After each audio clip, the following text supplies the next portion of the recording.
Always like to have a few drinks before I get on stage, just to take the edge off the cocaine I've been snorting in the back room there about 15 minutes ago. Which I only do to pick myself up, because I've been pulling cones all afternoon. A bit like you, relaxing. Which I only do to calm down and relax, because I can't get any more methadone until Monday morning.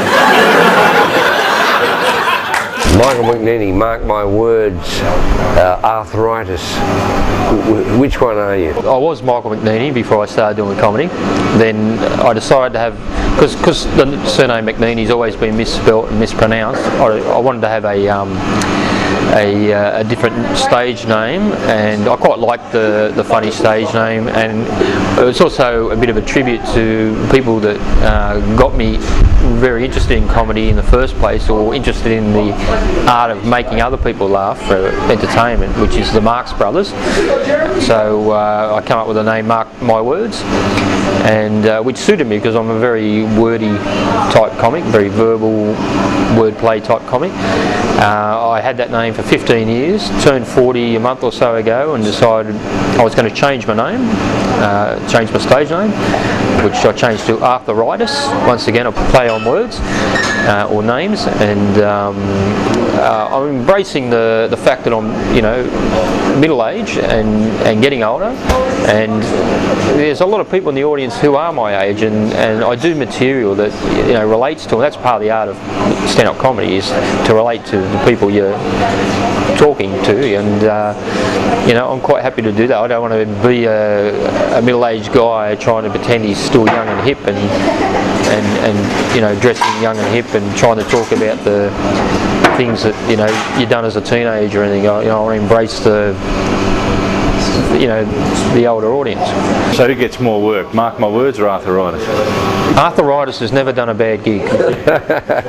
Mark MyWords got more work. What made you get into comedy? I was sort of at a loose end, because at the end of the 80s, a lot of my friends that I hung around with either drifted off into serious relationships, or got married, or some OD'd from drugs, others ended up in jail, others were still alive, but never got into the hard drugs, and I was a bit of a loss. And around the time, my brother, who'd been a horse trainer for a few years, bought his own property in Bathurst, at the back of the Bathurst Mountains, in a place called Perthville, and he just got married himself and had a kid, and he couldn't afford to pay someone to labour for him, so I went up there just as a labourer, just to help him out with the property and the horses and assist him in horse training. But I actually grew to like it, and got my harness racing driver's trainer's licence. It's one the same pretty much. I liked it so much that I actually had a goal to become the best harness racing driver in Australia.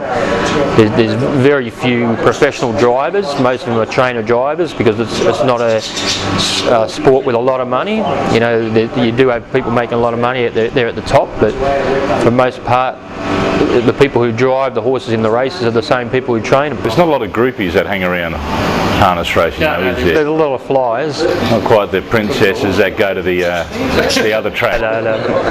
So anyway, I'd done that for a couple of years, and after a bit of a disagreement with my brother, I come back to the city, and I didn't know what to do, but I had been writing for a few years, like writing little short stories, poems, song lyrics, and they sort of become more humorous the more I'd done it.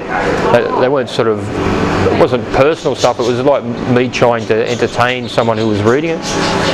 And this is what turned into comedy material. I had a lot of comedy material before I started. I didn't actually even know there was comedy clubs around. I started by going into a contest at the Sutherland United Servicemen's Club, a talent quest, where I was the only comedian, and then another talent quest at the Aloha Hotel. How did you go in those? I got into the semi-finals, but I was competing against very beautiful girls singing not so good songs, but they were very beautiful girls. And did you not think of dressing up as a beautiful girl? No, not at all. Actually, around that time, before I found out there was comedy clubs, I was also, my mate had a punk band, and he was doing a lot of parties at the time, and I'd do my stuff that I'd written my comedy material in between the sets of their bands, which was quite dangerous because I used to get beer cans thrown at my head regularly, and sometimes there'd be guys at the parties that I'd years before had a fight with, and I'm sure they were the ones throwing the beer cans. And anyway, I seen an ad for a comedy club in Sydney in the newspaper, and went there, and then they told me about another club that done full-time stand-up comedy, and then got contacts and gigs through that. Sometimes I'll take a girl out to a restaurant, and to impress her I'll order in French. Doesn't impress the Japanese waiters. You know the problem with dating now? It's too quick. They're trying to speed things up. You can't get to know anyone anymore. Like that speed dating, you know, you've got to keep moving around. Hi, my name's Mark, do you want a route? No, okay. Hi, my name's Mark, do you want a route? Hi, my name's Mark, do you want a route? Hang on, mate, I'll just keep trying the women. Hi, my name's Mark. You don't keep moving around. You won't get around. I wouldn't have to go through that sort of nonsense. If I had been smart, kept my mouth shut, not back-chatted my girlfriend. Before she left, she said to me, "You don't listen to me. You only hear what you want to hear." So I said, "Yeah, sure, I'll have another beer." You get that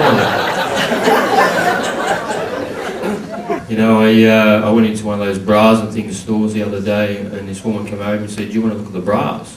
And I said, "No, I want to look at the things." She said, "What things?" I said, "The things that go in the bras, the boobies, get some out of here."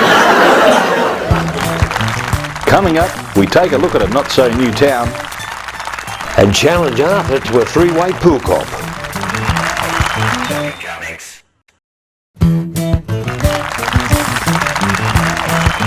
I reckon Howard could have won the election. He lost it with the debate. If he had just come out that debate and just said, "Hi, I'm John Howard. If you're easily led, not too bright, a dill, a drongo, a dingbat, a dildo, a dodo, a dolt, a dunk off. If you're dumb as dog shit, dim-witted, simple-minded, bit of a slow coach. If you're an imbecile, if you're a head case, if you're brain dead, a jughead, a deadhead, a dickhead. If you're light-headed, muddle-headed, if you're a numbskull, if you're numb nuts, a real nut job, a cretin, a boob, a bloody idiot, a complete nut, a moron, a pea brain, a bird brain, got shit for brains. If you're a silly billy, a stooge, you got a few screws loose. If the lights are on but no one's home, you're a few sandwiches short of a picnic, you're not the full quid.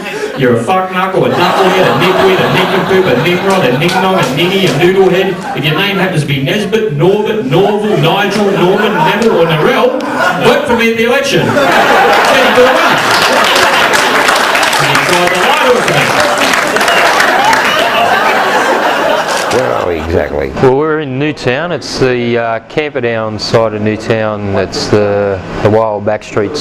This is the rough side, isn't it? No, not at all. It's all been gentrified. There is some parts that are still housing commission, and Do you go to those parts? no, I don't dare. Yeah, what could be called, you know, the old school knockabout areas, because this was a very, very knockabout, loudy area back in the day. It's been gentrified and renovated to the hilt.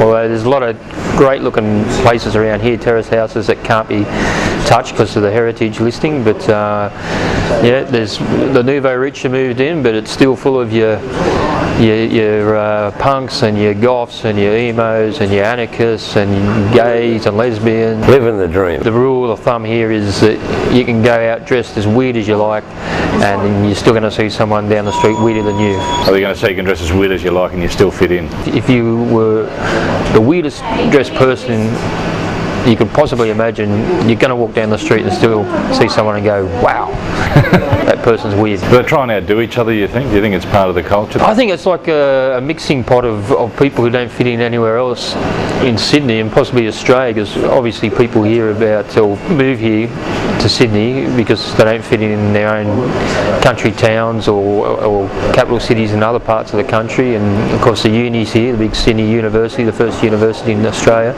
and that's a big part of the Newtown feel. A lot of the restaurants and cafes, catered to the students, half price and cheaper meals. You didn't grow up here though, did you? No, I'm a Cronulla boy actually. That was a lot better area back when I was growing up, because it wasn't called the Shire. It wasn't this wanky name for a place that's supposed to be where everyone wants to live. It was just a really good beach area that was, you know, very laid back and pretty much mostly working class, and you know, just... There was a rough side to it though, wasn't there? Yeah, well, any place really that's got a pub and is working class is going to have a rough side to it. Did you hang around the rough side? Might have been a few fights. Well, that was before the days of, you know... Weapons? Before the days of, you know, responsible drinking laws and all that sort of stuff. But no, I was pretty much a teenager of the 80s. I actually didn't fit in. I loved going to the beach, and I used the beach as much as I could. But I used to come to the city a lot. I used to come here to Newtown and see bands, because I was into punk music and ska music and alternative music. So me and my friends that I had would come into the city and places like this and see the alternative bands and punk bands, rather than be part of the surf culture that was out there. I've been checking myself for testicular cancer every day. Because you can do that. It only takes 12 minutes. 7 minutes and it's a good DVD. Yeah, I wish this was a joke, but I was actually caught masturbating when I was 16 years old by an auntie. And I got the old "you'll go blind" doing that. So I said, I'm just going to do it till I need glasses. And I'm going to stop.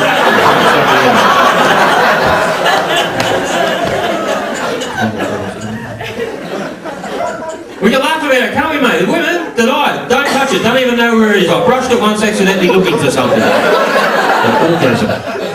I've gone into a pub, gone up to a mate and said, "How you going?" Literally the first sentence out of his mouth is, "All right now." I was a bit toey earlier. Had to knock the top of it before I come down the pub.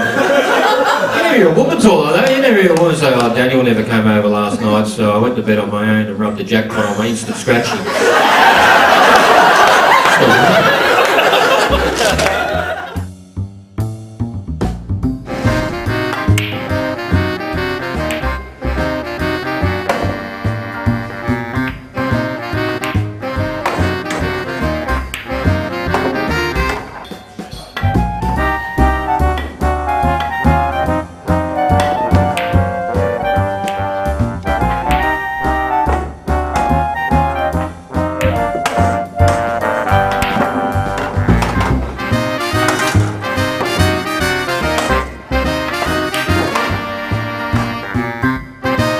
For this next shot, I'm going to have to use this.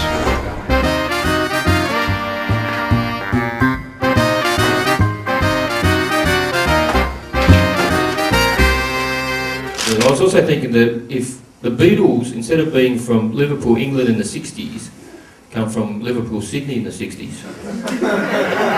Instead of being John, Paul, George and Ringo, they would have been Wayne, Shane, Warren and Tomo.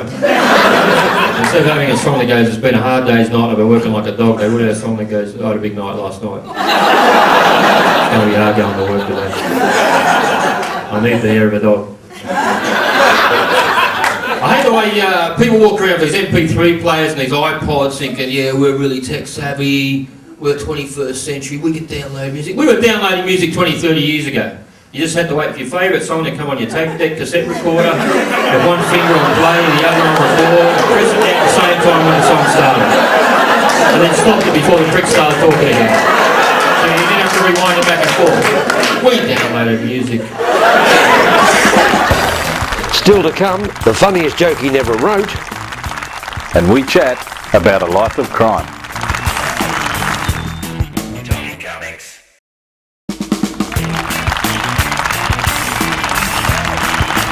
If anyone asks me for a spare smoke, I say, "Yeah, I've got a spare smoke. It's in the boot of my car with my spare tyre. If I get a flat, I'm going to smoke it to relax and calm down before changing it, or as a reward afterwards." It's my choice. But it's my spare smoke. Or people who want to pinch your smokes, "Can I pinch one of your smokes?" No, they're ticklish. I smoke normally 25. Sometimes I get friends come over, they knock on the door, you know, "Who's there?" "You're back, it's me." "You're back, it can't be me, I'm in here." "It must be you. You've confused yourself with me again." And I go home and think about it.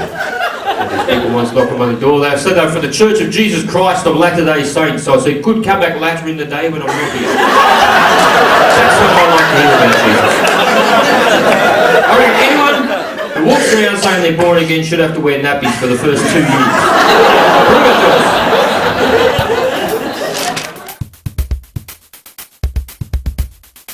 What's your favourite true crime story? There's a guy called Richard Marks, they call him Mr. Nice, which is also the title of his autobiography, and he was a major international marijuana smuggler, importer, exporter, whatever you want to call him. Ingenious guy. He was Welsh born, I think, and educated at Oxford, and basically smuggled marijuana around the world. Your biggest ambition in life? Would have to be to see all the countries that I want to see in the world. I don't want to see them all. Some of them I couldn't be bothered. You know, they hold no interest to me. And then retire as early as I can, hopefully at 60.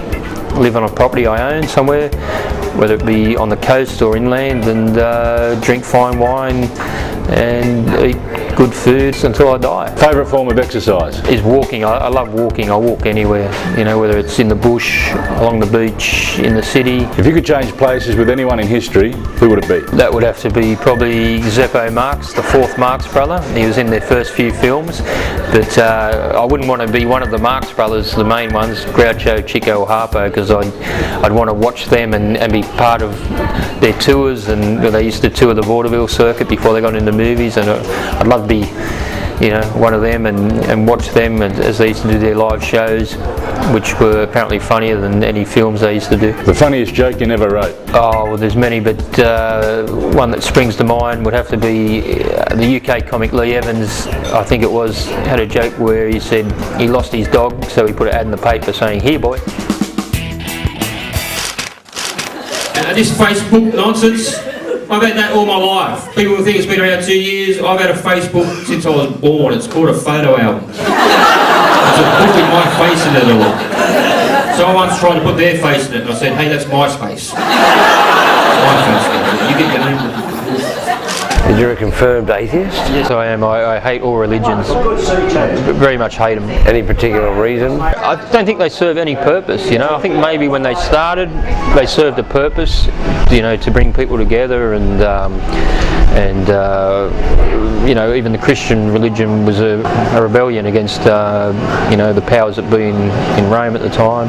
I mean, pubs do that though, don't they? Pubs bring people together. And then they bring them apart when they get outside, and they get the fresh air in, or like closing time. Hanging around a pub culture, you obviously got to meet shady characters here and there, and you do have an interest in crime. Is this where your interest in crime started to happen, through people that you may have known? No, my interest in crime started from reading. Like I like reading, but I only like to read things that interest me, and that's one of the few things that interest me. Like politics doesn't really interest me. I just see all politicians as people who jockeyed into a position to get the most that they can for themselves. You know, countries are run by mafias, basically, that are out for themselves and their parties, and the crime interests come from just looking for something interesting to read, and I would read about people who committed crimes and their lives, and think, well, they must have made at some point, usually early on in their life,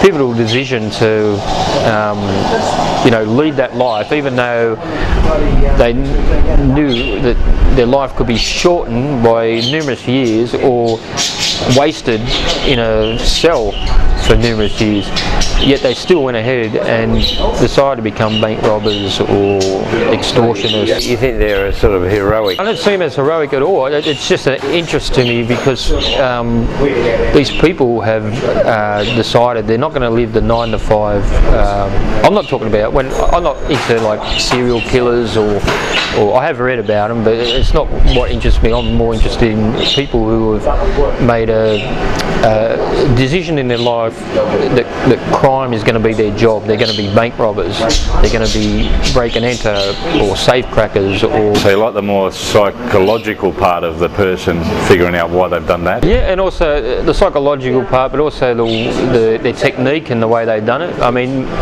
you know, some of these guys are pretty clever guys. They could have had jobs and made a lot of money doing other things. Use their power for good and not for evil. Exactly. Have you ever ever committed a crime yourself? Look,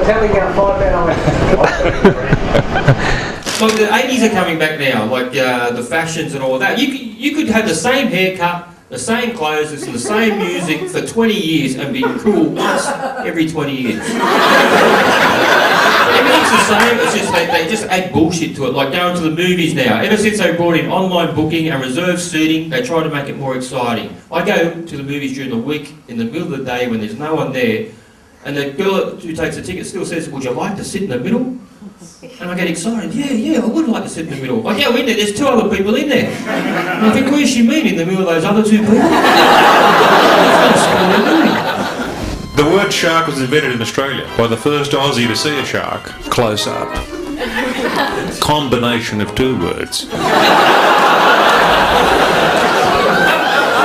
Shit! And Hi, I'm Vince Sorrenti. You can see me on Talking Comics with Dazz and Gazz. I can't believe people in this country who win like $6 million or something in Lotto or Powerball, and they're on the news sitting on a couch going, winning this $6 million, is it going to change our life? We'll be going back to work on Monday. What the fuck did you go in it for? That's the one thing you've been dreaming about every day at your mundane job in the warehouse. You should be popping champagne corks, dancing around the living room, using the news camera while it's there to make the big speech you've always fantasised about making. The following people can get fucked. Starting with your boss and going right down to Jehovah's Witnesses. And everyone in between. Thanks a lot.